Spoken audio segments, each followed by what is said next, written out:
칭찬을 받으리라. 같이 기도하시겠습니다.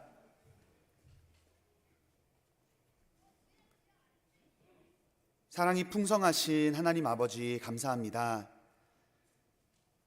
죄인으로서 죽음 이후에 영원한 형벌을 받아야 마땅할 저희들을 주님께서 긍휼히 여기시고 먼저 저희를 사랑하시고 십자가의 희생으로 말미암아 저희의 영혼을 구원해 주셨습니다. 그리고 저희의 삶 가운데 늘 함께 하여 주시고 저희의 갈 길을 가르쳐 보이시고 훈계하여 주심에 감사드립니다.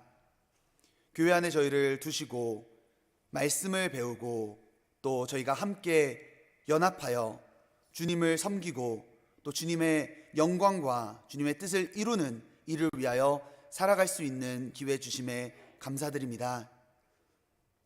또한 저희 삶 가운데 필요한 모든 것을 주시고 부족함 없이 채워주시는 주님의 놀라운 은혜에 감사드립니다.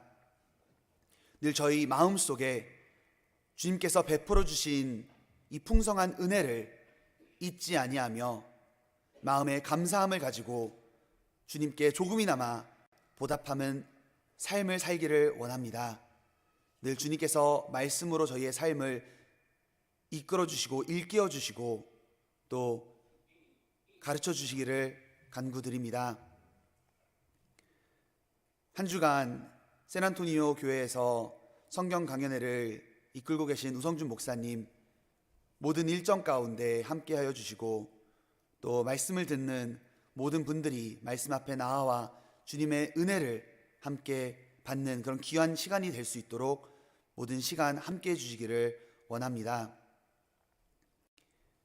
저희 형제자매님들 가운데 여러 가지 이유로 어려움을 가지고 계신 형제자매님들 주님께서 위로해 주시고 또 도와주셔서 주님의 뜻 가운데 마음을 잃지 않도록 하나님 붙잡아 주시기를 간구드립니다. 어느 상황에서나 주님께서 저희를 사랑하시고 저희와 함께 하시고 보호해 주심을 잊지 않도록 저희에게 더 큰 믿음 또한 허락해 주시옵소서. 또 주일 아침 말씀을 듣기 위해 저희가 나와봤습니다. 각 사람에게 필요한 말씀과 교훈으로 채워주시고 또 저희가 일생 가운데 주님을 위하여 살아가는데 큰 힘과 양식이 될 수 있도록 주님 역사해 주시옵소서. 모든 것 주님께 감사드리며 저희를 사랑하시는 예수님 이름으로 기도드렸습니다. 아멘. 네, 오늘은 룻과 현숙한 여인이라는 주제로 말씀을 배워보도록 하겠습니다. 잠언 31장 저희가 방금 읽은 10절부터 31절은 이스라엘 사람들에게는 익히 알려져 있는 유명한 구절입니다. 이스라엘 사람들은 이 구절을 거의 외울 정도로 잘 알고 있는 구절입니다. 그 이유 중에 하나는 이 구절은 10절부터 31절은 총 22구절로 이루어져 있는데요. 히브리서 알파벳이 이제 22가지로 되어 있습니다. 그래서 알파벳 순서대로 이제 영어로 하면 A, B, C, D 이 순서대로 알렙, 벳, 지멜, 달렛 이런 순서로 이제 그 처음 있는 구절을 따서 아크로스틱이라는 방식이죠. 답관체 형태로 기록되어 있기 때문에 흔히 쉽게 이스라엘 사람들은 외울 수 있습니다. 물론 한국어와 영어에는 그렇게 나와 있지는 않습니다. 히브리어 알파벳을 순으로 땄기 때문입니다. 그래서 유대인들은 잠언 31장을 쉽게 외우고 다닙니다. 여기서는 현숙한 여인이라고 한국어는 번역되어 있지만 영어와 또 스페인어 또 많은 구절에는 현숙한 아내로 번역을 하고 있습니다. 사실 원어 자체가 이수아라는 단어를 쓰고 있는데요. 여자로도 번역할 수 있고 또 아내로도 의미를 사용할 수 있습니다. 그럼 저희가 이 문맥을 살펴보면 잠언 31장에 나와 있는 현숙한 여인은 아내라는 표현이 좀 더 정확한 것 같습니다. 아내가 어떤 모습으로 살고 있는지 저희에게 가르쳐주고 있는 구절이기 때문입니다. 그러나 저희가 31장을 보며 꼭 이 구절이 결혼한 여자에게만 적용할 수 있는 구절은 아닙니다. 만약에 이 구절이 여자에게만 적용하는 구절이라면 우리가 성경 대부분에 있는 기록들은 주인공들이 남자들이 많잖아요. 사도 바울, 모세, 다윗 이런 사람들은 꼭 남자에게만 적용되는 것이 아니잖아요. 모든 구원받은 성도들이 믿음을 가지고 있는 사람들이 하나님 앞에 어떻게 살아가야 할지를 저에게 교훈해주고 있는 겁니다. 잠언 31장도 예외는 없습니다. 뿐만 아니라 특히 성경에는 그리스도와 성도의 모습, 그리스도와 그리스도인의 모습, 또 그리스도와 교회의 모습을 남편과 아내의 모습으로 관계를 통하여 저희에게 많이 가르쳐주고 있습니다. 에베소서 5장에 보면 아내와 남편의 관계를 말하며 남편이 아내의 머리됨 같이 그리스도께서 교회의 머리됨과 같으니 또 교회가 그리스도에게 하듯 아내들도 범사에 그 남편에게 복종할지라라고 하며 그리스도와 교회의 관계를 남편과 아내의 관계로 표현하고 있습니다. 사도 바울도 자신이 복음을 전하는 일을 하나님이 남편 되시고 남편에게 중매하는 일로 표현하고 있습니다. 그래서 고린도 후서 11장 2절에는 자신이 전도하는 일을 내가 하나님의 열심으로 너희를 위하여 열심 내노니 내가 너희를 정결한 처녀로 한 남편인 그리스도께 드리려고 중매함이로다 라고 말합니다. 전도하는 일을 하나님에게 중매하는 일로 표현하고 있습니다. 그 뜻은 우리가 구원을 받을 때 이제 남편 대신 하나님의 신부가 된다라는 의미입니다. 요한계시록 21장에는 나중에 우리가 천국에 갔을 때 어린 양의 혼인잔치가 있다고도 표현하는데요. 어린 양 대신 그리스도 그리고 교회된 신부가 혼인잔치를 하게 됩니다. 그것도 그리스도인과 또 성도와 그리스도의 관계를 남편과 아내의 관계로 표현하고 있는 겁니다. 그래서 저희가 잠언 31장 현숙한 아내에 대해서 살펴볼 때도 이것은 꼭 아내에게만 적용하는 것이 아니라 물론 아내에게 1차적으로는 적용할 수 있는 구절이고요. 뿐만 아니라 모든 구원받은 성도, 그리스도의 신부된 우리 모두 그리스도인에 적용할 수 있는 구절이 되는 겁니다. 그래서 그리스도인이 어떻게 살아가는 것이 하나님이 보시기에 아름다운 건지 또 어떠한 모습이 하나님이 보시기에 아름다운 교회의 모습인지를 저희에게 가르쳐주는 구절이 잠언 31장입니다. 그래서 저희가 이 구절을 가지고 마치 이 기준을 가지고 어떤 사람을 이렇게 살아야 돼라고 판단할 것이 아니라 내 자신을 돌아볼 수 있는 그런 기준이 되어야 될 겁니다. 그래서 잠언 31장은 모든 그리스도인이 본받아야 할 덕목을 가지고 있습니다. 현숙한 여인, 현숙한 아내, 현숙한 성도, 현숙한 교회, 현숙한 그리스도인의 모습을 다루고 있는 겁니다. 그리고 성경에는 많은 믿음의 여인들이 나옵니다. 대표적으로 사라, 리브가, 라합, 또 한나, 에스더 같은 많은 유명한 여인들이 있잖아요. 또 신약 성경에는 마리아, 또 막달라 마리아, 베다니 마리아, 브리스길라와 베베, 유니게 같은 본받을 만한 많은 여인들이 나옵니다. 많은 위대한 여인들이 성경에 나오지만 직접적으로 한 여인을 현숙한 여인이다라고 표현한 사람은 단 한 명인데요. 성경에 룻을 현숙한 여인이라고 직접적으로 표현하고 있습니다. 물론 룻만이 현숙한 여인이었던 건 아니죠. 그렇지만 직접적으로 성경에 딱 2번 현숙한 여인이라는 구절이 있는데요. 그것은 잠언 31장에 나오는 10절에 누가 현숙한 여인을 찾아없겠느냐 이 구절과 그리고 룻기 3장에 보면 11절에 보아스가 말하죠. 네가 현숙한 여자인 줄 나의 성읍 백성이 다 아느니라 라고 말하며 룻을 현숙한 여인이다 라고 표현하고 있습니다. 그래서 저희는 오늘 룻기서와 잠언 31장을 함께 보면서 그렇다면 어떠한 모습이 현숙한 그리스도인의 모습인지 현숙한 교회의 모습인지 저희가 성경을 통하여 함께 살펴보도록 하겠습니다. 과연 룻의 어떠한 모습으로 인하여 그녀가 현숙한 여인이라고 불리었는지 또 잠언 31장을 통하여 어떠한 모습의 그리스도인이 현숙한 그리스도인의 모습 남편 대신 하나님의 기쁘시게 할 수 있는 그런 삶의 모습인지 저희가 살펴보도록 하겠습니다. 첫 번째 현숙한 여인의 모습은요 하나님을 경외하는 모습입니다. 잠언 31장 30절 보시겠습니다. 잠언 31장 30절. 고운 것도 거짓되고 아름다운 것도 헛되나 오직 여호와를 경외하는 여자는 칭찬을 받을 것이라. 자, 현숙한 삶을 살기 위하여 가장 먼저 되는 것, 가장 기본이 되는 것, 가장 바탕이 되는 것은 바로 하나님을 경외하는 것입니다. 앞으로 살펴볼 모든 덕목도 하나님을 경외하기 때문에 살아갈 수 있는 모습입니다. 가장 먼저 우리가 가져야 할 덕목은 하나님을 경외하는 삶입니다. 잠언 1장 7절에도 여호와를 경외하는 것은 지식의 근본이다 라고 한 것처럼 반드시 우리에게 갖춰야 할 덕목은 하나님을 경외하는 삶입니다. 이 현숙한 여인도 남편을 기쁘게 할 수 있었고 또 많은 현숙한 덕목을 가질 수 있었던 이유는 근본적으로 그녀는 하나님을 경외하였기 때문입니다. 하나님을 경외한다는 것은 어떠한 심리적인 공포나 두려움을 말하는 것이 아니고요, 인격적으로 하나님을 존중하고 또 공경하는 것을 말합니다. 즉 모든 것 위에 하나님을 가장 위에 둔다는 것을 말하고요, 모든 것보다 가장 귀하고 소중하게 여기는 것을 말하고 있습니다. 창세기에 보면 아브라함과 이삭이 나오잖아요. 네 사랑하는 독자 이삭을 번제로 바치라 라고 하였을 때 아브라함은 이삭을 사랑하였지만 하나님의 명령에 순종하여 사랑하는 이삭을 번제로 바쳤습니다. 그때 하나님이 아브라함에게 말하며 아브라함아, 그저 멈추셨죠. 말하시며 네가 네 아들 네 독자라도 내게 아끼지 아니하였으니 내가 이제야 네 하나님을 경외하는 줄을 아노라. 무엇보다도 하나님을 가장 공경하였고 무엇보다도 하나님을 가장 소중하게 여긴 것을 하나님을 경외하는 삶이었다라고 말씀하셨습니다.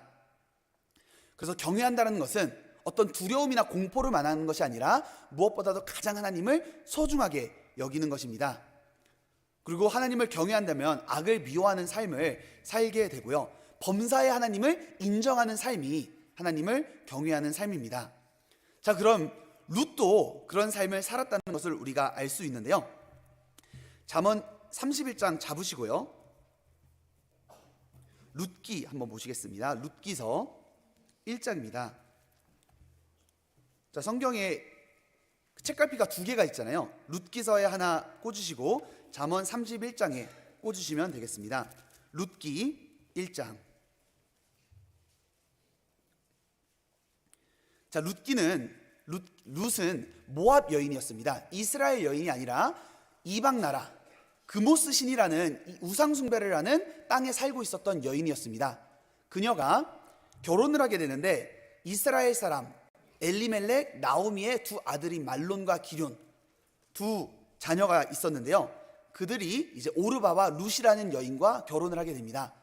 이방 땅에서. 그런데 나중에 엘리멜렉도 죽고 두 아들도 죽게 되는 거죠.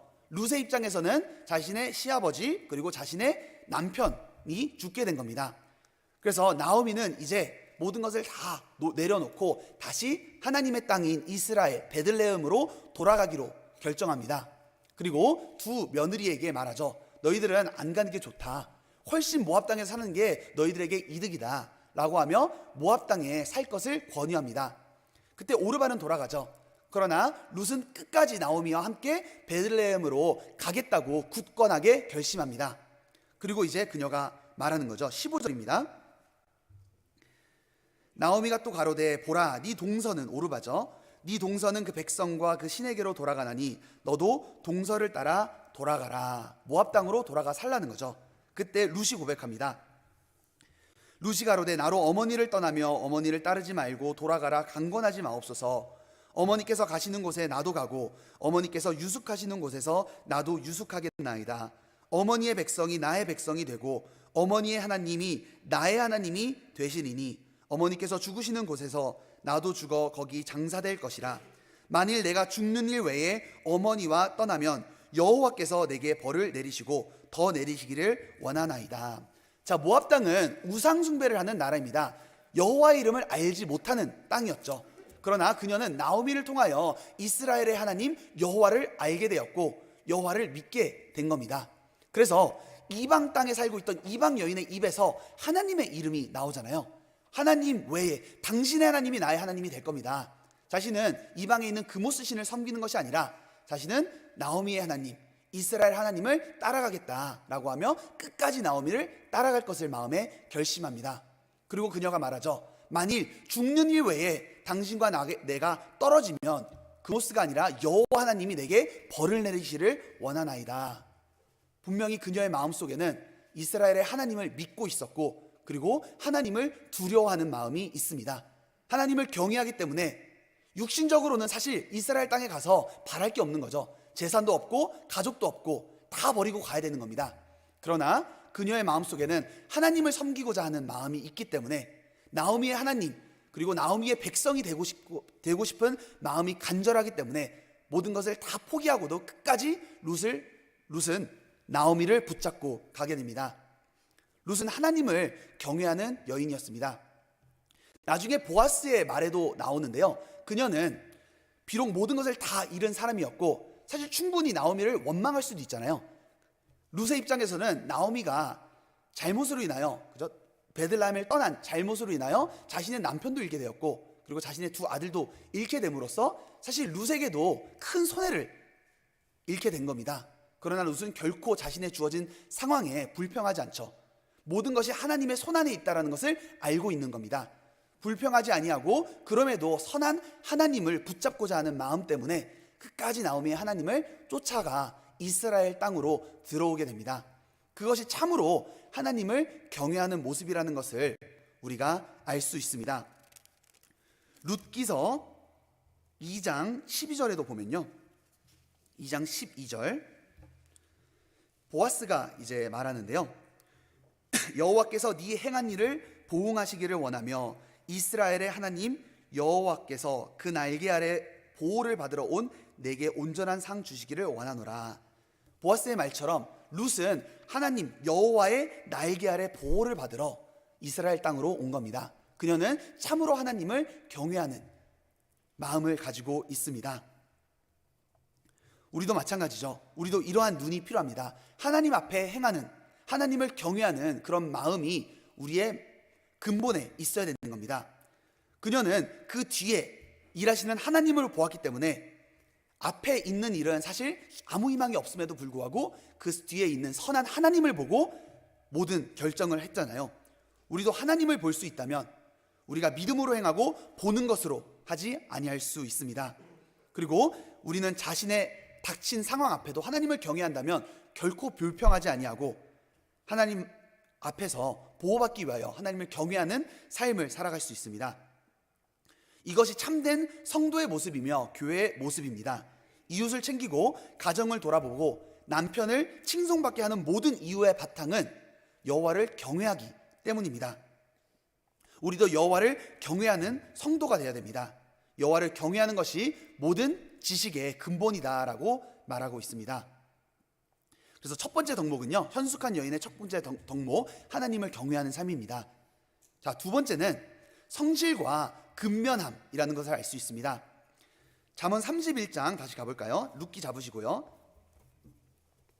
잠언 31장 13절부터 한번 볼까요?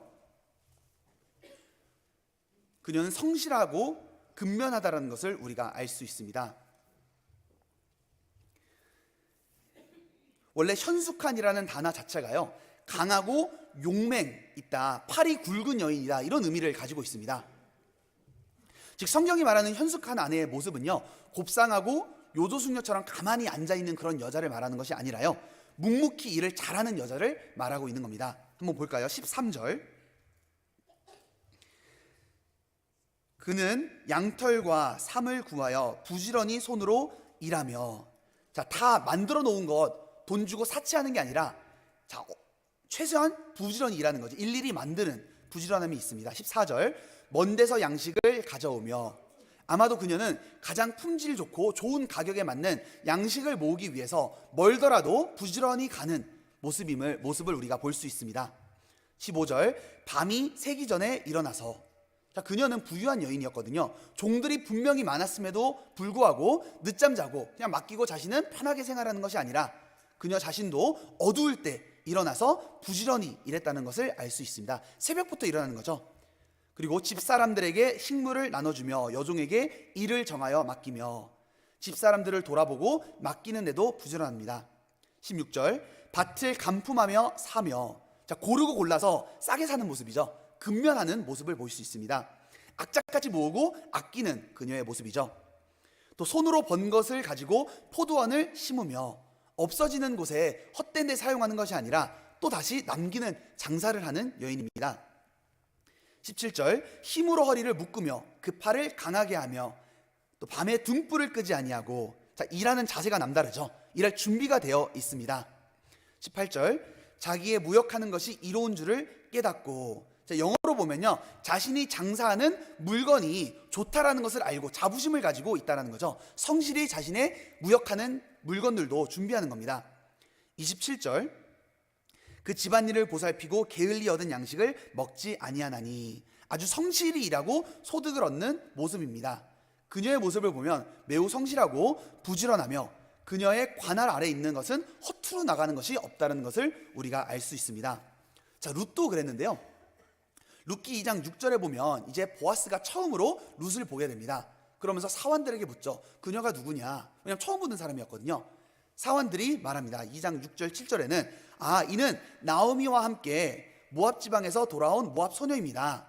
그의 말이 나로 베는 자를 따라 단 사이에서 이삭을 죽게 앞서서라고 하였고, 아침부터 잠시 한 번 쉰 거 이후에는 지금까지 계속 일합니다. 부지런하다라고 말하고 있는 거죠. 그녀는 이제 나오미 외에는 가족이 없었잖아요. 그래서 가장 당시에는 천하고 천한 이삭을 줍는 일을 하는 겁니다. 왜냐하면 나오미를 보살펴야 되기 때문입니다. 그래서 가장 천한 일임에도 불구하고 그녀는 아침부터 성실히 일하고 있다는 것을 우리가 볼 수 있습니다. 또 룻기서를 계속 보면 그녀는 밭에서 저녁까지 줍고 그 주운 것을 보니 한 해바나 되라. 굉장히 많이 열심히 성실히 일했던 여자였다는 것을 우리가 알 수 있습니다. 성경에 어떠한 모습을 기록할 때는 그녀가 단 하루, 단 일회적으로 그런 일을 한 것을 말하는 것이 아니라 반복적인 삶을 표현할 때 그렇게 말합니다. 예를 들어 다니엘이 하루 3번 창을 열어 기도하였다. 딱 그 날만 기도했다는 것이 아니라 그는 일상적으로 기도하는 삶을 살았다는 것을 말하는 거고요. 엘리 제사장이 늘 앉아 있었다라고 말하는 것은 딱 단회적으로 말하는 것이 아니라 원래 게으른 사람이었다라는 것을 말하고 있는 겁니다. 룻이 아침부터 저녁까지 계속 일합니다라고 표현한 것은 그녀는 원래 평상시에 성실한 삶을 살았다는 것을 우리에게 말합니다. 그녀의 집안에는 보살펴줄 가족도 없었고요. 오히려 자신보다도 더 연약한 시어머니 뿐이었습니다. 그래서 낯선 이방 나라에서 문화도 다르고 언어도 다르고 심지어 자신을 무시하는 그 나라에서 어떻게든 가정을 보양하기 위하여 그녀는 열심히 성실히 일합니다. 비록 천한 일임에도 불구하고 그녀는 열심히 일한다는 것을 우리가 알 수 있습니다. 우리도 하나님은 성실한 삶을 살기를 원합니다. 게으른 그리스도인, 이건 함께 올 수 있는 단어가 아닌 겁니다. 게으른 개미 보셨나요? 그런 개미는 없잖아요. 개미하면 당연히 부지런한 개미라고 할 수 있는 겁니다. 그런 것처럼 그리스도인도 게으른 단어와는 함께 올 수 없는 겁니다. 늘 성실하고 열정적이고 부지런한 삶을 하나님이 살기를 원합니다. 이 세상에 개미가 몇 마리 있는지 아시나요?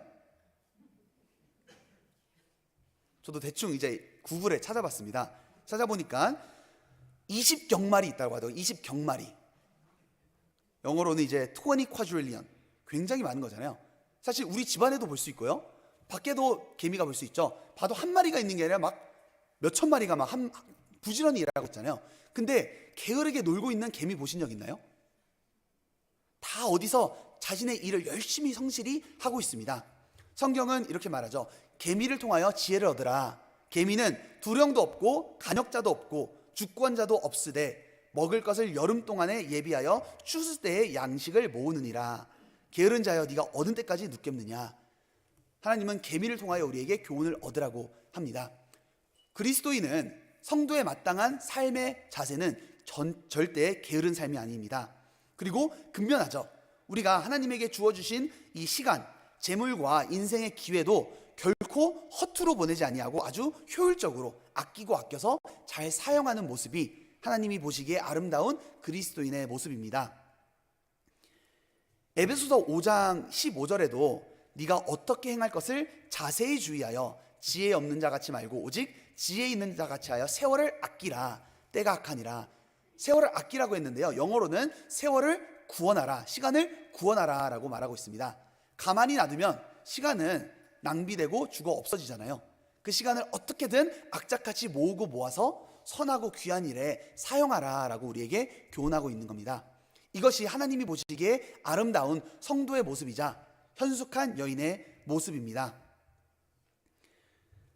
주님은 우리에게 부지런한 삶을 살기를 원합니다. 그리고 교회도 이러한 모습이 되어야겠죠. 교회가 바쁘지 아니하고 바쁘게 움직이지 아니하고 그냥 아무 움직임이 없는, 분주하지 않는 모습은 교회에 마땅한 모습이 아닐 겁니다.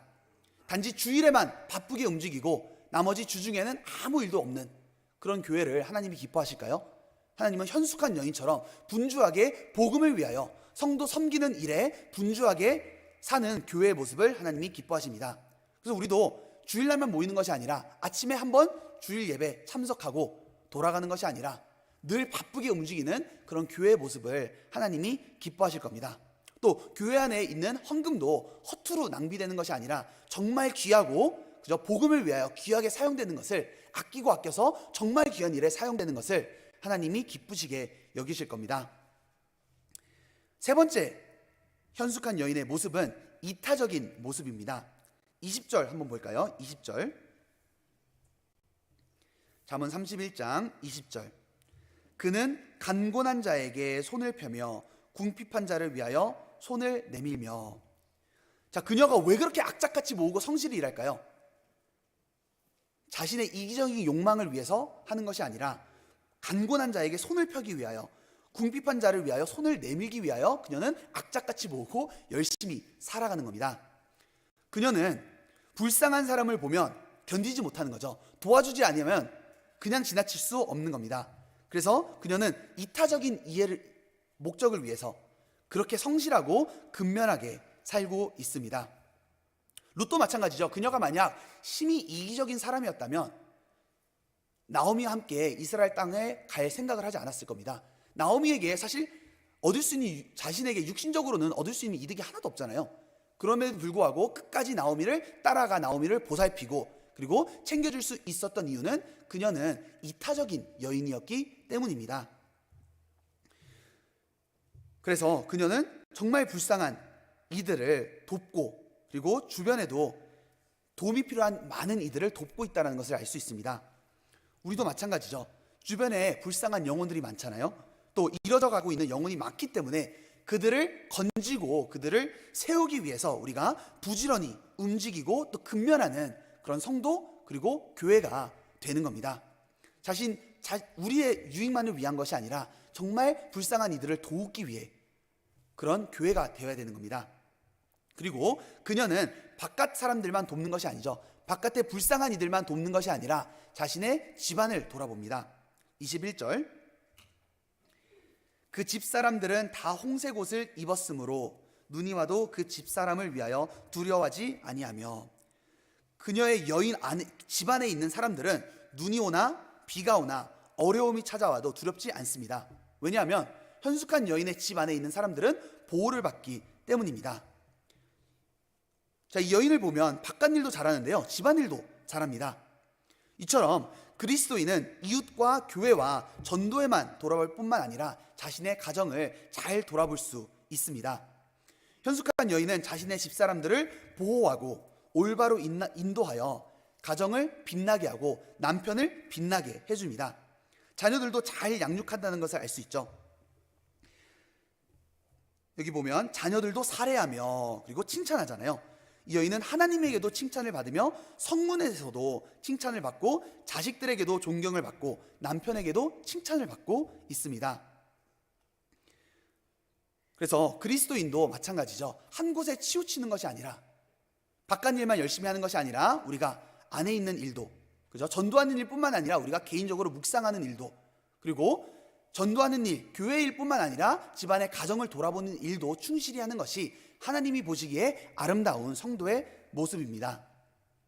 로마서 14장 18절에는 이로써 그리스도를 섬기는 자는 하나님께 기뻐하심을 받으며 사람에게도 칭찬을 받느니라. 우리가 성도에게만 칭찬을 받는 것이 아니라, 그죠? 외인에게도 단정히 행하는 모습을 우리가 보이는 것이 합당한 삶일 겁니다. 뿐만 아니라 그녀는 바깥 일도 돌아보고 불쌍한 이들도 돌아보고요. 그리고 집사람들도 보호해주고 자기를 위하여 방석도 짓습니다. 22절. 그는 자기를 위하여 아름다운 방석을 지으며 세마포와 자색옷을 입으며.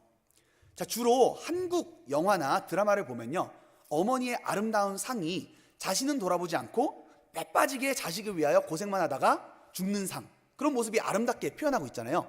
그러한 성경은 그런 모습을 여인의 아름다운 상으로 표현한 것이 아니라 이타적으로 먼저 이웃을 섬기고 가정을 돌아보고 또 자기 자신을 단장하는 모습을 현숙한 여인의 모습으로 표현하고 있습니다.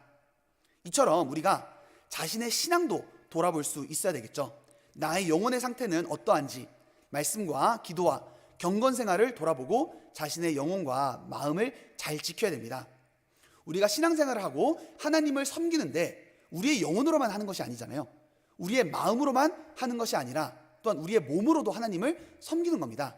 아무리 내가 마음으로 하나님을 섬기고 싶어도 건강이 따라오지 않는다면 하나님을 섬기는데 많은 지장이 있는 것처럼 우리가 우리의 마음을 잘 가꾸고 우리의 영혼을 잘 다스릴 뿐만 아니라 우리의 몸과 건강도 잘 지키는 것이 필요합니다. 우리의 몸은 하나님을 섬기는 도구잖아요. 그렇기 때문에 우리의 도구를 잘 가꾸는 것도 하나님 앞에 합당하다라고 말씀하고 있습니다. 데살로니가전서 5장 23절에는요, 평강의 하나님이 친히 너희로 온전히 거룩하게 하시고 또 너희 영과 혼과 몸이 우리 주 예수 그리스도 강림하실 때에 흠없게 보존되기를 원하노라. 우리가 신앙생활하는 것은 영혼으로만 하는 것이 아니라 우리의 몸으로도 신앙생활을 하는 겁니다. 그래서 우리의 몸도 잘 건강을 관리하는 것이 필요할 겁니다. 너희 몸은 너희가 하나님께로부터 받은 바 너희 가운데 계신 성령의 정인 줄을 알지 못하느냐. 너희 몸으로 하나님께 영광을 돌리라 라고 하였습니다. 그래서 주님의 영광을 위하여 우리가 절제하는 것도 필요하죠. 또 몸에 해로운 것을 피하고 또 운동을 하는 것도 필요합니다. 우리가 마음은 따라주는데 몸이 따라주지 않을 때가 많이 있잖아요. 그래서 건강을 관리하는 것도 또 때로는 육신을 다시 회복하기 위하여 쉬는 것도 필요한 겁니다. 때로는 주님의 영광을 위하여 죽어야 될 때도 있지만요, 주님의 영광을 위하여 잘 사는 것도 매우 중요합니다. 우리가 사나 죽으나 주의 것이로다 라고 하였잖아요. 살든지 죽든지 하나님의 영광을 위하여 사는 거기 때문에 주님의 영광을 위하여 잘 죽는 것도 중요하지만 잘 사는 것도 중요하다라고 할 수 있습니다. 그래서 현숙한 여인은 어느 한 곳에 치우치지 아니하죠. 물론 우선적으로는 불쌍한 이들을 먼저 돕고 그리고 자신의 가정을 잘 살피고 그리고 자신을 위하여 단장하고 또 방석을 지었다는 것을 알 수 있습니다. 자, 네 번째 현숙한 여인의 모습은요, 그녀의 입에는 지혜와 덕이 가득합니다. 잠언 31장 26절.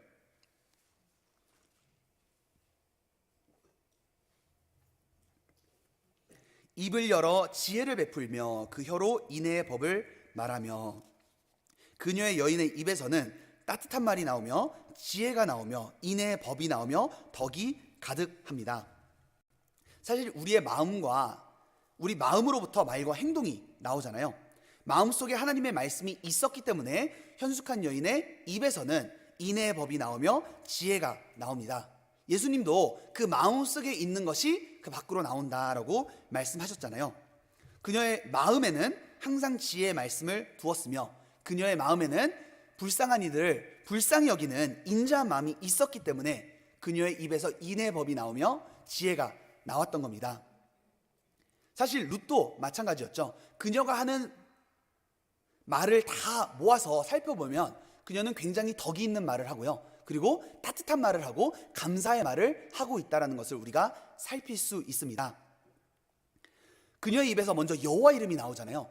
이방 여인의 입에서 평생 그모스를 숭배하는 그런 땅에서 하나님을 신뢰하는 신앙이 있었고 그녀의 입에서는 여호와의 이름이 나오며 하나님의 이름을 말하고 있습니다. 그리고 자신에게 인자함과 은혜를 베풀어주는 보아스 앞에서도 절대 교만하지 않죠. 나는 이방 여인이거늘 당신이 어찌하여 내게 이렇게 큰 은혜를 베푸시나이까 라고 겸손히 표현합니다. 그리고 보아스에게도 당신께 은혜 입기를 원하나이다.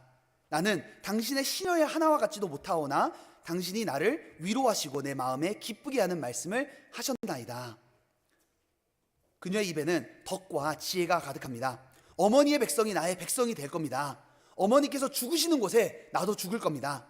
만일 죽는 일 위해 어머니가 떠나면 여호와께서 내게 벌을 내리시고 더 내리시기를 원하나이다. 그녀의 입에는 신앙과 간증이 나옵니다. 그것이 현숙한 여인의 모습이죠. 자, 그렇다면 성도로서 우리의 입에는 어떤 것이 더 가득한가요?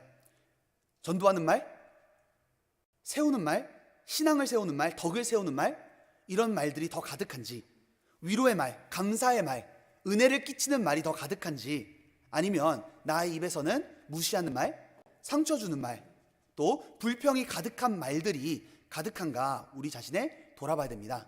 마음에 있는 것이 나오게 되잖아요. 우리가 계속해서 세상의 것들을 보고 세상의 것을 들으면 어떤 것이 우리의 입으로 나올까요? 세상의 것들이 나오는 겁니다.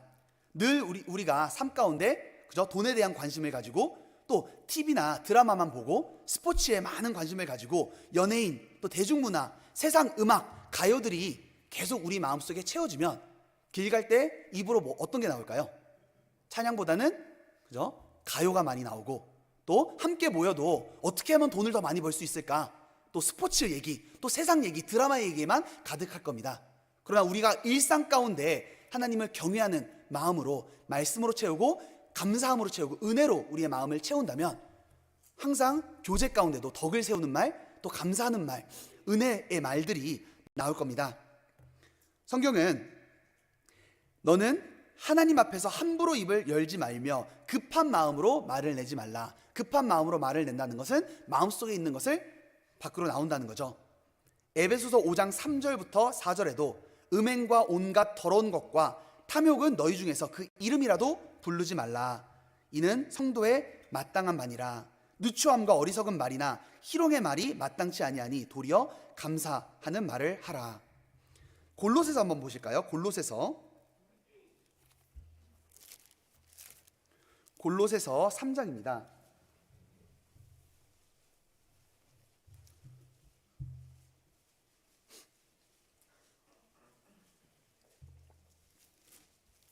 골로새서 3장. 우리 마음속에 어떤 것을 채워야 될지, 그리고 그것을 채울 때 어떤 것들이 나오는지 골로새서 3장에 나옵니다. 3장 16절, 17절. 골로새서 3장 16절로 17절 같이 읽겠습니다. 그리스도의 말씀이 너희 속에 풍성히 거하여 모든 지혜로 피차 가르치며 권면하고 시와 찬미와 신령한 노래를 부르며 마음에 감사함으로 하나님을 찬양하고 또 무엇을 하든지 말에나 일에나 다 예수의 이름으로 하고 그를 힘입어 하나님 아버지께 감사하라. 자, 마음속에 무엇으로 채우라고 하였죠? 그리스도의 말씀이 너희 속에 풍성히 거함으로, 그리고 신령한 노래를 부르고 무엇으로 하든지 마음에 감사함으로 하나님을 찬양하고. 우리 마음속에 감사함이 있다면 우리의 입에도 찬양과 은혜의 말과 감사의 말이 나올 겁니다. 그럼 마음속에 불평이 가득하고 세상의 것들로 가득하다면 마음에 있는 것들이 우리의 입으로 나올 겁니다. 하나님이 기뻐하시는 현숙한 여인의 모습은 입에 지혜와 인애의 법이 가득한 모습입니다. 그러한 삶을 하나님이 살기를 하나님이 원하십니다. 그래서 히브리서 13장 9절에도요, 너의 마음은 은혜로서 굳게함이 아름답고, 마음의 은혜로서 굳게함으로 그게 아름답다라고 하였고요. 그래서 이어서 15절에는 이러므로 우리가 예수로 말미암아 항상 찬미의 제사를 하나님께 드리자. 자, 우리가 정말 그리스도인인데 입 가운데 세상 노래들이 더 많이 나오는지, 아니면 찬양의 말들이 더 많이 나오는지 우리의 삶을 돌아봐야 됩니다. 그리고 다섯 번째 모습은요, 현숙한 여인은 올바른 가치관을 가지고 있습니다. 분별을 할 수 있다는 거죠. 잠언 31장 돌아가 보겠습니다. 잠언 31장. 올바른 가치관을 가지고 있습니다. 16절.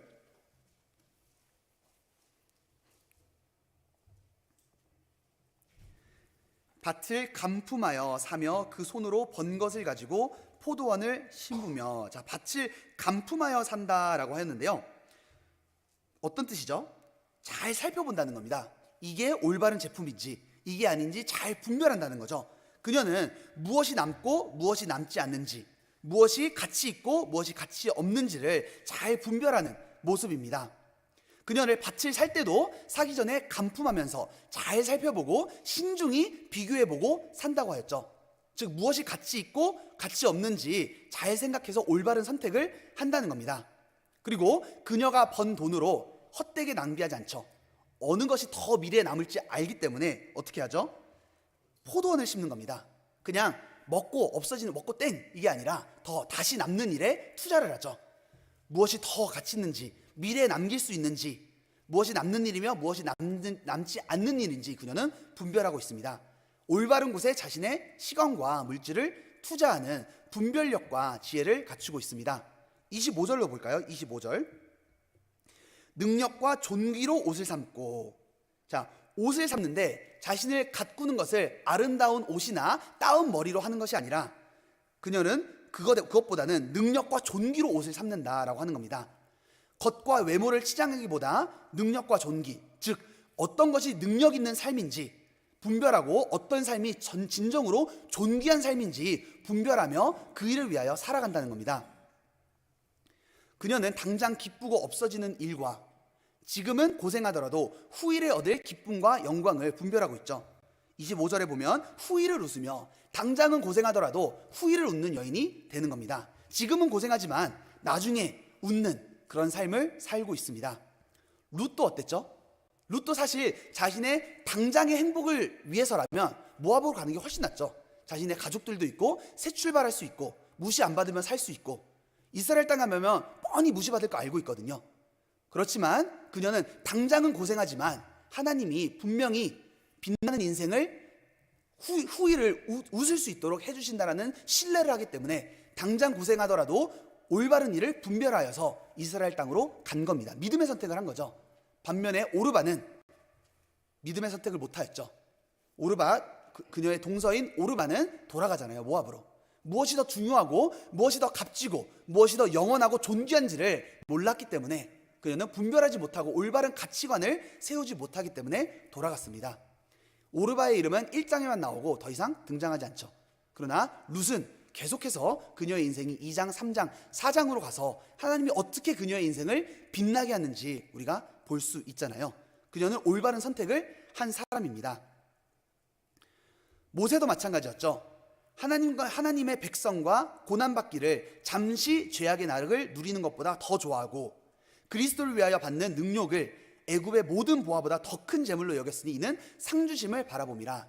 당장은 고생하더라도 하나님이 나에게 상 주신다라는 것을 바라보았기 때문에 그는 올바른 가치관을 세웠고 올바른 일을 분별하였고 더 귀한 일을 위하여 살았습니다. 우리도 무엇이 존귀한지, 무엇이 헛된 일인지, 무엇이 남는 일인지, 무엇이 영원한 일인지, 영원하지 않는 것인지, 어떤 것이 참으로 가치 있는 인생인지, 그렇지 않는 일인지 우리는 분별해야 됩니다. 그렇지 않으면 우리가 헛된 일에 인생을 낭비하며 살 수 있기 때문입니다. 이사야 32장 8절에는요, 고명한 자는 고명한 일을 도모하나니 그는 항상 고명한 일에 서리라. 저 고명이라는 단어가 개정에는요, 존귀한 자는 존귀한 일을 계약하나니 그는 항상 존귀한 일에 서리라. 무엇이 진정으로 존귀한 일인지 살펴보고 그 일을 위하여 살아가는 것이 그리스도인의 마땅한 바입니다. 고린도후서에도 말하죠. 잠시 받는 환난에 경한 것이 지극히 크고 영원한 영광에 중한 것을 우리에게 이루게 함이니 우리의 돌아보는 것은 보이는 것이 아니요 보이지 않는 것이니 보이는 것은 잠깐이요 보이지 않는 것은 영원함이라. 보이지 않는 일을 위하여 영원한 일을 위하여 우리의 인생을 투자하며 살아가는 것이 하나님이 원하시는 삶입니다. 그리고 그런 것이 현숙하고 지혜로운 삶의 모습이다라고 성경은 말씀하고 있습니다. 그래서 우리는 잠시는 고생할지라도 후일을 웃는 그런 사람이 되어야 됩니다. 시편 30편 5절에는 그 노염은 잠깐이다. 그러나 그 은총은 평생이로다. 저녁에는 울음이 기숙할지라도 아침에는 기쁨이 오리로다.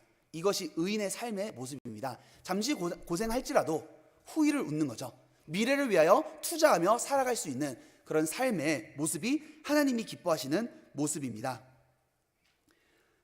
자, 여섯 번째 모습 보겠습니다. 잠언 31장 11절 12절. 그런 자의 남편의 마음은 그를 믿나니 산업이 핍절지 아니하겠으며 그런 자는 살아있는 동안에 그 남편에게 선을 행하고 악을 행치 아니하느니라. 자, 현숙한 여인은 남편에 대한 사랑과 마음을 지키는 여인입니다. 자신을 깨끗하게 지키면서 자신의 지조를 지키는 여인이죠. 그래서 살아있는 동안에 남편은 그녀를 믿으며, 그리고 살아있는 동안에 그 남편에게 선을 행하고 악을 행치 아니하느니라. 딴 남자 보지 않는다는 거죠. 남편에게도 신뢰를 얻을 수 있는 사람이라는 겁니다.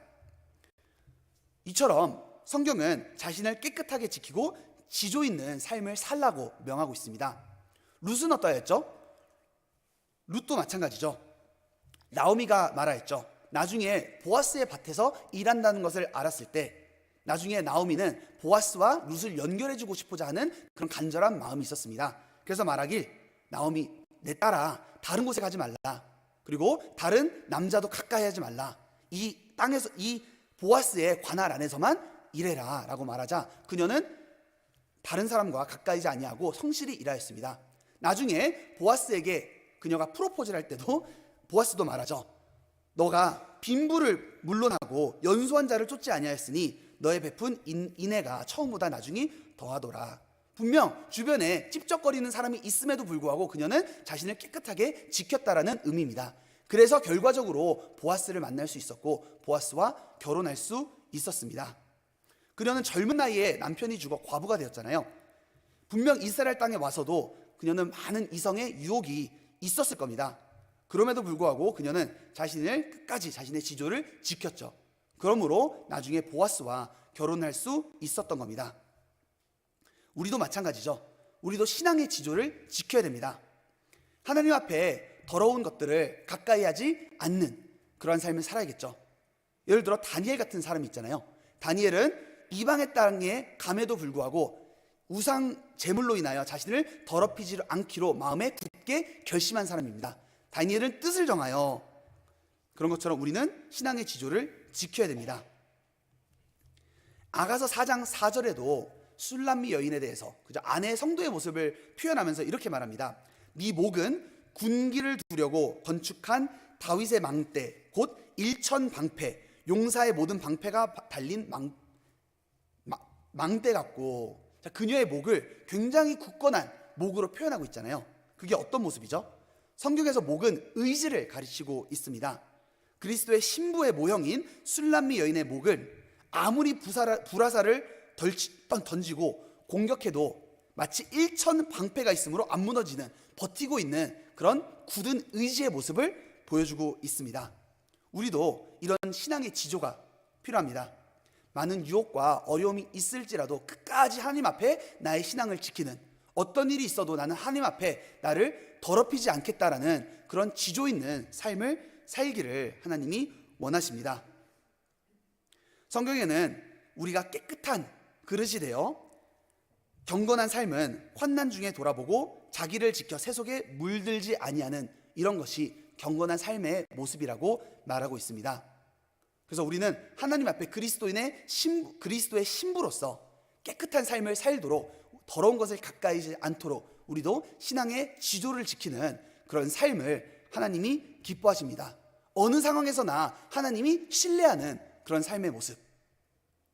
하나님이 욥을 자랑했잖아요. 어떻게 자랑했죠? 네가 이 욥을 보았느냐? 이처럼 정직하고 악을 떠난 자가 없다라고 말했을 때 사단이 뭐라고 했죠? 하나님 그거 다 모든 게 다 갖춰져 있으니까 그러는 거죠. 한번 재산하고 아내가 아니죠. 재산하고 가족들 다 빼서 보십시오. 분명 부인할 겁니다. 그럴 때 하나님이 뭐라고 했죠? 해봐라. 신뢰했잖아요. 그렇게 해도 욥은 나를 부인하지 않을 거다. 해봐라 라고 했잖아요. 어떻게 했죠? 욥은 끝까지 자신의 신앙을 지켰습니다. 나중에 뭐라고 했죠? 사단이 돌았을 때 하나님 그거 육신이 건강하니까 그런 거죠. 육신도 다 건강도 다 가져가 버리면 분명 배반할 겁니다. 하나님은 분명 욥을 믿었습니다. 해봐라. 욥은 어떻게 했죠? 자신의 신앙을 어떤 상황에서도 끝까지 지켰습니다. 하나님의 신뢰를 얻는 그런 사람이었잖아요. 우리는 어떠할까요? 사단이 우리에 대해서 말하길 하나님 저 사람 다 모든 게 편하니까 그런 거죠. 분명 어려운 거 줘보세요. 분명 부인할 겁니다. 하나님이 우리에 대해서 신뢰할 수 있을까요? 그럴 수도 있을 것 같고, 아니면 정말 신뢰할 수 있을까요? 해봐라. 나는 그 그리스도인 그 성도를 나는 믿는다. 그런 신앙의 지조를 지키는, 남편의 신뢰를 얻을 수 있는 그런 현숙한 그리스도인의 모습을 우리가 살아야 됩니다. 잠언 31장 다시 돌아가 보겠습니다. 그리고 7번째, 그녀는 어느 상황에서나 쉽게 흔들리지 않는 견고함이 있습니다. 17절,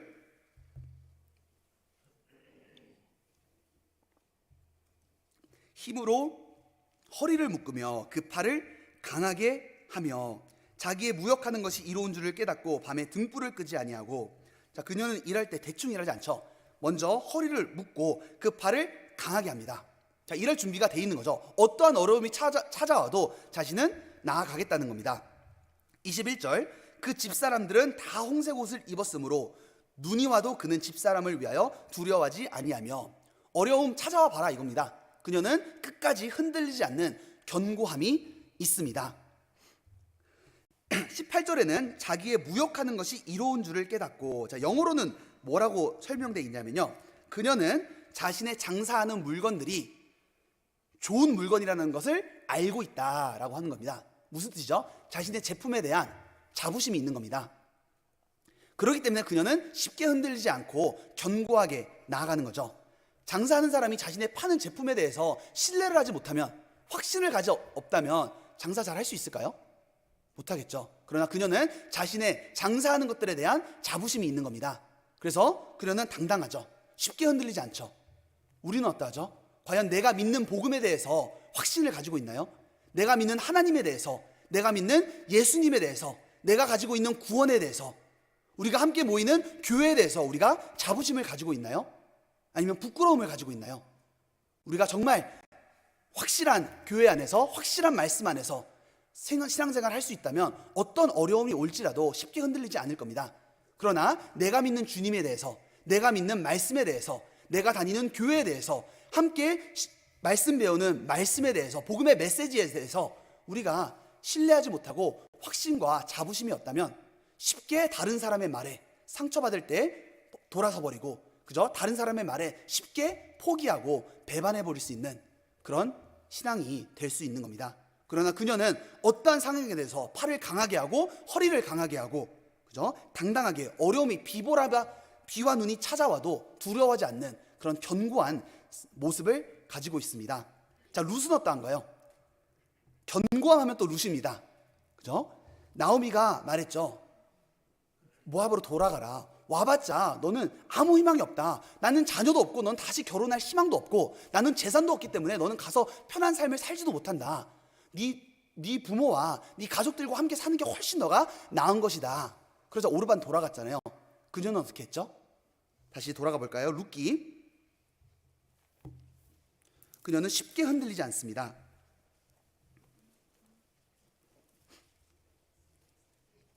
룻기 1장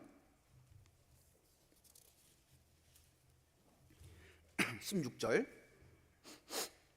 룻이 가로되 나로 어머니를 떠나며 어머니를 따르지 말고 돌아가라 강권하지 마옵소서. 자, 어머니 돌아가라고 그만 말하세요. 어머니께서 가시는 곳에 나도 가고 어머니께서 유숙하시는 곳에 가겠습니다. 17절, 어머니께서 죽으시는 곳에 나도 죽어 거기 장사될 것이라. 자, 뼈를 함께 묻는다는 거죠. 만일 내가 죽는 일 외에 어머니 외를 떠나면 여호와께서 내게 벌을 내리시고 더 내리시기를 원하나이다.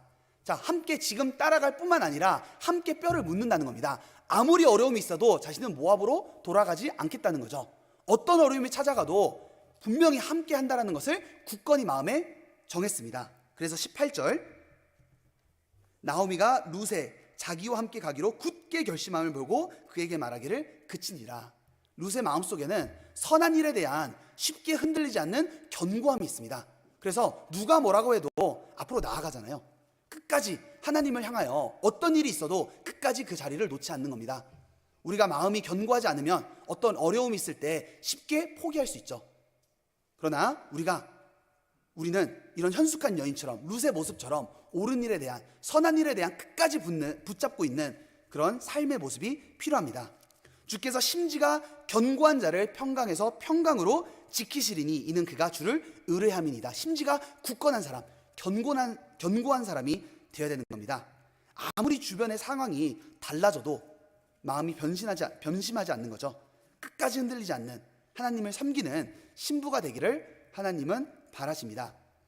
그러므로 내 사랑하는 형제들아, 견고하며 흔들리지 말며 항상 주의 일에 힘쓰는 자들이 되라. 이는 너희 수고가 주 안에서 헛되지 않는 줄을 알미니라. 우리 주 예수 그리스도를 변함없이 사랑하는 모든 자에게 은혜가 있을지어다. 변함없이 살아가는, 아무리 어려움이 있어도 끝까지 자기 자리를 지키는 그런 견고한 믿음 생활을 하는 사람을 하나님께서 기뻐하십니다. 위로는 하나님이 해주시는 거죠. 그러나 우리가 끝까지 자신의 자리를 지키고 갈 수 있을 때 하나님이 우리를 귀하게 보실 겁니다. 자, 그러면 현숙한 성도의 삶에 대한 결과는 어떨까요? 우리가 덕목을 살펴봤는데요. 그러한 현숙한 삶을 살아갈 때 어떠한 결과를 낳게 되는지 보도록 하겠습니다. 잠언 31장. 잠언 31장.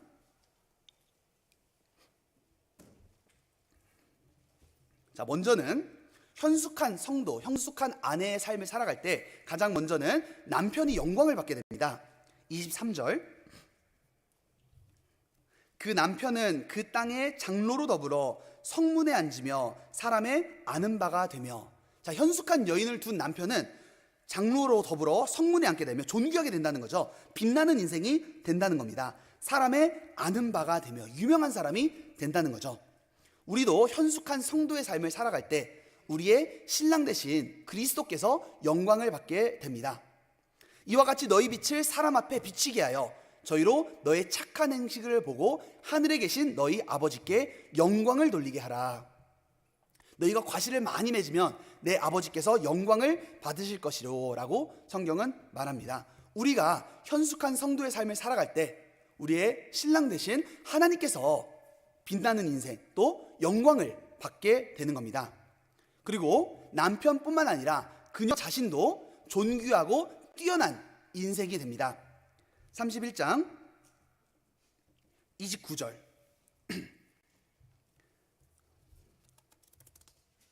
칭찬을 받는 거죠. 29절. 덕행이는 여자가 많으나 그대는 여러 여자보다 뛰어난다 하느니라. 우리가 이러한 삶을 살아갈 때 뛰어난 인생을 살게 되고 하나님 앞에 존귀한 인생을 살게 됩니다. 능력과 존귀로 옷을 삼게 된 그녀가 되고 후일을 웃게 되었잖아요. 10절에도 보면 누가 현숙한 여인을 찾아 얻겠느냐, 그 값은 진주보다 더하니라. 진주보다 귀한 그런 인생을 살아가게 됩니다. 그리고 세 번째로는 그녀의 현숙한 삶을 통하여 그녀에게 많은 열매가 돌아오게 됩니다.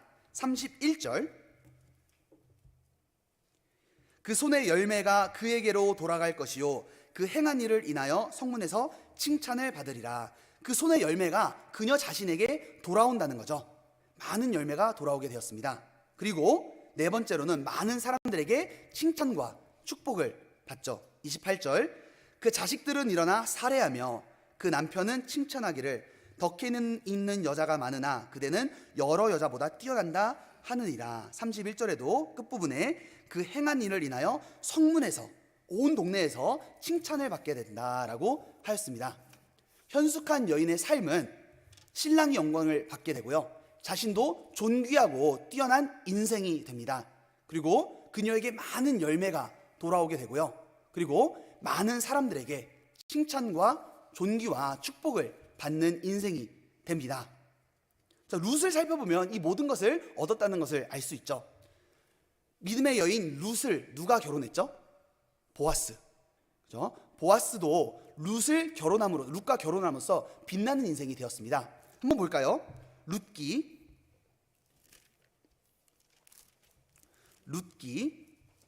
4장.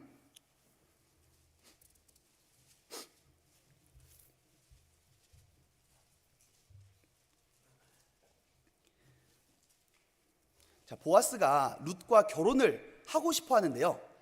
먼저 이 문화를 좀 이해하면 좋은데, 이스라엘 문화에서는 보아스가 가까운 친족이었지만 보아스보다 더 가까운 친족이 있었습니다. 즉, 더 가까운 친족이 원하면 그가 룻과 결혼할 수 있는 권한이 먼저 있었던 겁니다. 그래서 보아스가 이제 그 권한이 있는 사람에게 찾아갑니다. 그래서 너 룻과 결혼할래? 물어보는 거죠. 그때 그 사람은 이렇게 답합니다. 4장 1절. 보아스가 성문에 올라가서 거기 앉았더니 마침 보아스의 말하던 기업 물을 자가 지나가는지라. 자, 먼저 기업 물을 권리가 있다는 사람입니다. 보아스가 두 번째고 첫 번째가 이 사람이었습니다. 그에게 이르되 아무여 이리로 와서 앉으라. 그가 와서 앉음에 보아스가 성읍 장로 10인을 청하여 가로되 당신들은 여기 앉으라. 자, 그래서 이제 설명합니다. 자, 나오미의 아내 나오미가 이제 왔는데 그녀의 재산이 다 팔린 거죠. 그래서 너가 먼저 그 재산을 다 살 수 있는 권리가 있다. 기업을 물을 권리가 있다. 물으겠느냐? 자, 뭐라고 말하죠? 4절. 내가 여기 앉은 자들과 내 백성의 장로들 앞에서 그것을 사라고 내게 고하여 알게 하려 하였노라. 네가 물으려면 물으려니와 네가 물으지 아니하려거든 내게 고하여 알게 하라. 네 다음은 나요 그 외에는 물을 자가 없느니라. 그가 가로되 내가 물으리라. 자, 큰일 났죠? 보아스는 지금 룻과 결혼하고 싶었는데 그 사람은 재산은 많이, 자기 돈 많으니까 땅과 모든 소유물을 살 수 있으니까 사겠다는 겁니다. 그래서 당황했죠. 자, 포커페이스를 유지하고 있습니다. 보아스가 5절. 보아스가 가로되 네가 나오미의 손에서 그 밭을 사는 날에 재산뿐만 아니라 곧 죽은 자의 아내 모압 여인의 룻에게서 사서 그 죽은 자의 기업을 그 이름으로 있게 하여 할지니라. 한 가지가 있는데 너 그 재산 살려면 룻과 결혼해야 돼. 그러자 어떻게 했죠? 6절. 그 기업 물을 자가 가로되 나는 내 기업에 손해가 있을까 하여 나를 위하여 물으지 못하노라. 나의 물을 권리를 네가 취하라. 나는 물으지 못하겠노라. 자, 손해가 있는 건 왜냐하면 모압 여인과 결혼하면 일단은 자신의 이름에 이방 여인과 결혼했다라는 사실이 자신의 이름에 큰 손해가 되는 겁니다. 그래서 재산에도 큰 손해가 있을 수도 있고, 그리고 나중에 이방 여인이 자손이 되는 거잖아요. 이방 자손들이 되기 때문에 그런 것을 자신은 하고 싶지 않다라는 겁니다. 믿음을 보기보다는 덫을 본 거죠. 그래서 자신의 손해가 있을까요? 자신은 안 합니다. 너가 물으라. 그래서 보아스가 결혼하게 되죠. 그래서 결론적으로는 어떻게 되죠? 11절 룻과 결혼하고 성문에 있는 모든 백성과 장로들이 가로되 우리가 증인이 되노니 여호와께서 네 집에 들어가는 여인으로 이스라엘 집을 세운 라헬, 레아 두 사람과 같게 하고 너로 에브라스에서 유력하고 베들레헴에서 유명케 하시기를 원하며. 많은 사람들의 바람대로 보아스는 유명한 사람이 되었습니다. 나중에 보면요, 21절, 4장 21절. 살몬은 보아스를 낳았고 보아스는 오벳을 낳았고 오벳은 이새를 낳았고 이새는 다윗을 낳았더라. 보아스가 룻과 결혼함으로써 어떤 사람이 되었죠? 그 위대한 유다 왕 다윗의 증조 할아버지가 된 겁니다.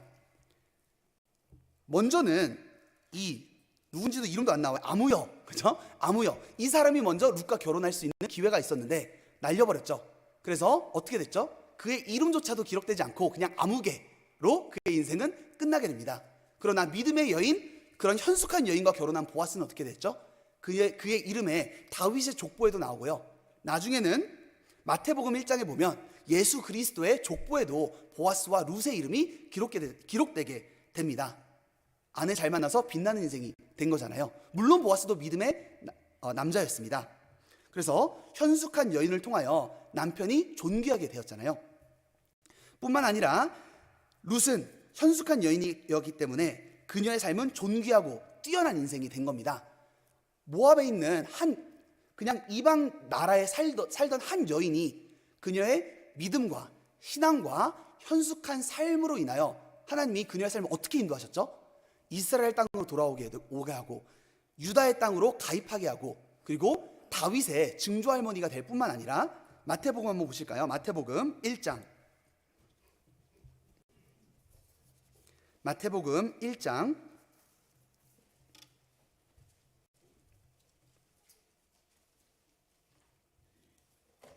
1절, 예수님의 족보입니다.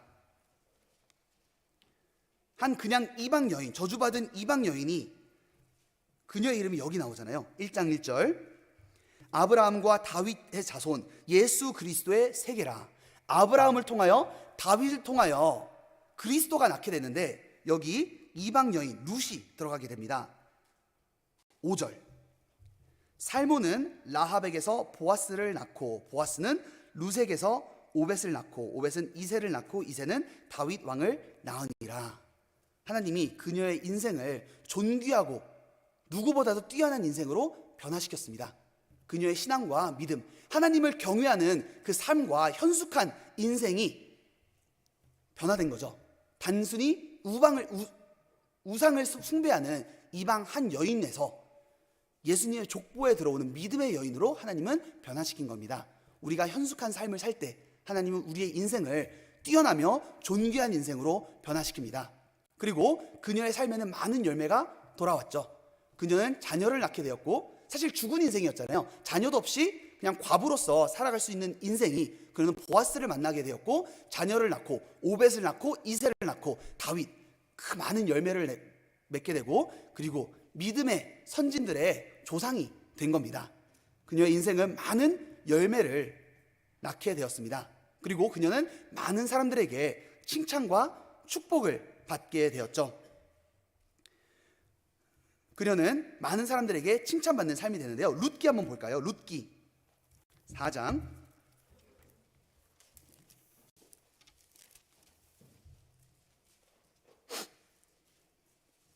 어떻게 칭찬하는지 한번 보시겠습니다. 룻기 4장. 아까 3장 11절에는 모든 성읍이 그녀를 선숙한 여자라고 말했잖아요. 그 다음에 여기 14절, 4장 14절, 여인들이 나오미에게 이르되 찬송할지어다. 여호와께서 오늘날 네게 기업 물을 자가 없게 아니하셨도다. 이 아이의 이름이 이스라엘 중에 유명하게 되기를 원하노라. 이는 네 생명의 회복자며 네 노년의 봉양자라. 곧 너를 사랑하며 7 아들보다 귀한 자부가 낳은 자로다. 자, 사실 이스라엘 사람들은 모압 여인들을 싫어하며 무시하며 그죠? 홀리하는 사람들입니다. 그런데 그녀의 신앙을 모든 사람들이 보게 되었고, 뭐라고 말하죠? 룻은 너를 사랑하는 사람이며 너가 가진 7 아들을 잃게 되었잖아요. 그럼에도 불구하고 7 아들보다도 더 귀한 자부다라고 룻을 칭찬합니다. 그녀는 성읍에서도 칭찬받게 되었고 하나님에게도 칭찬받는 빛난 인생이 되었습니다. 우리도 마찬가지죠. 우리가 하나님 앞에 현숙한 인생을 살게 되면 하나님은 우리를 통하여 하나님이 영광을 받게 됩니다. 하나님의 이름이 뛰어나게 되고요. 뿐만 아니라 하나님은 우리의 인생도 존귀하고 귀한 인생으로 만들어 주십니다. 그리고 우리 삶 가운데 많은 열매들이 돌아오게 되고요. 하나님께서는 우리의 삶을 칭찬하실 겁니다. 그리스도를 섬기는 자는 하나님께 기뻐함을 받으며 사람에게도 칭찬을 받는다고 하였잖아요. 하나님 앞에 귀한 많은 칭찬을 받게 되는 삶을 살게 됩니다. 마태복음 25장에 보면 그 주인이 이르되 잘하였도다 착하고 충성된 종아 라는 칭찬처럼 우리가 하나님 앞에 올바른 삶을 살아갈 때 현숙한 성도로서, 현숙한 교회로서 우리가 삶을 살게 된다면 하나님 앞에 섰을 때 칭찬과 존귀를 받게 됩니다.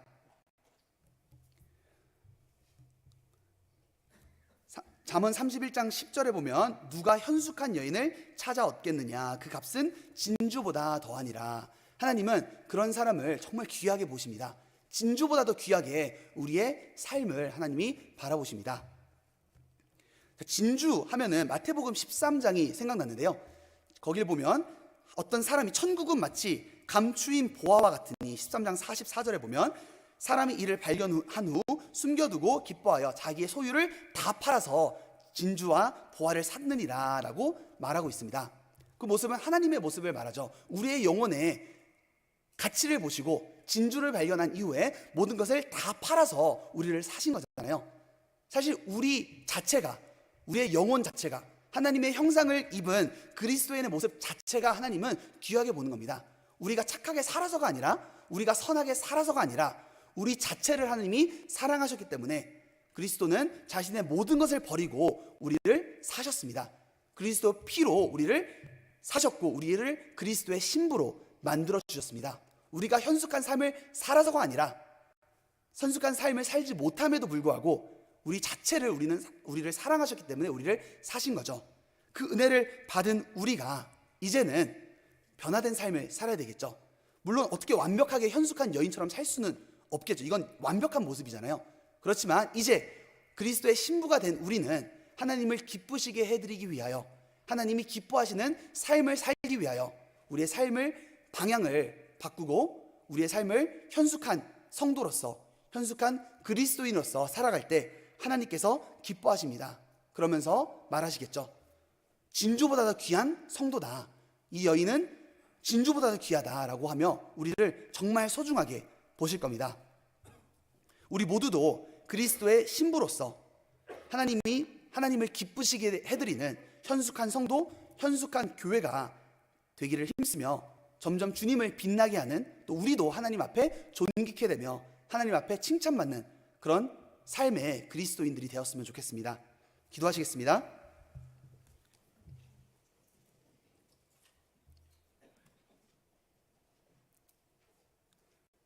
하나님 감사합니다. 저희의 영혼을 불쌍히 여겨주시고 저희를 사랑하셔서 먼저 십자가의 대속으로 말미암아 저희를 구원하여 주시고 저희를 하나님의 자녀 삼아 주시며 하나님의 신부 삼아 주심에 감사드립니다. 저희는 여전히 많이 부족하고 또 모순이 많은 사람들입니다. 그럼에도 불구하고 주님은 저희를 아시며 저희를 보호하시며 여전히 긍휼을 베풀어 주십니다. 그 귀한 주님의 은혜 앞에 저희 마음을 낮추고 겸손히 행할 수 있도록 하나님 도와주시고 조금이나마 저희가 변화된 삶으로 하나님을 기쁘시게 해드리는 삶을 살아갈 수 있도록 하나님 인도해 주시옵소서. 2월에 있을 다가오는 성경 강연회 위에서도 주님께서 앞서 행해 주시고 저희가 주변에 있는 불쌍한 이들을 돌아보며 더 많은 사람들에게 복음을 전할 수 있도록 하나님 기회 주시기를 원합니다. 이 일을 위하여 저희가 마음을 모으고 신실하게 살아갈 수 있도록 도와주시고 더 많은 사람들에게 담대히 복음을 전할 수 있도록 하나님 도와주시옵소서. 모든 일정 가운데도 주님께서 함께해 주시기를 원합니다. 모든 것 저희를 사랑하시는 예수님 이름으로 기도드렸습니다. 아멘.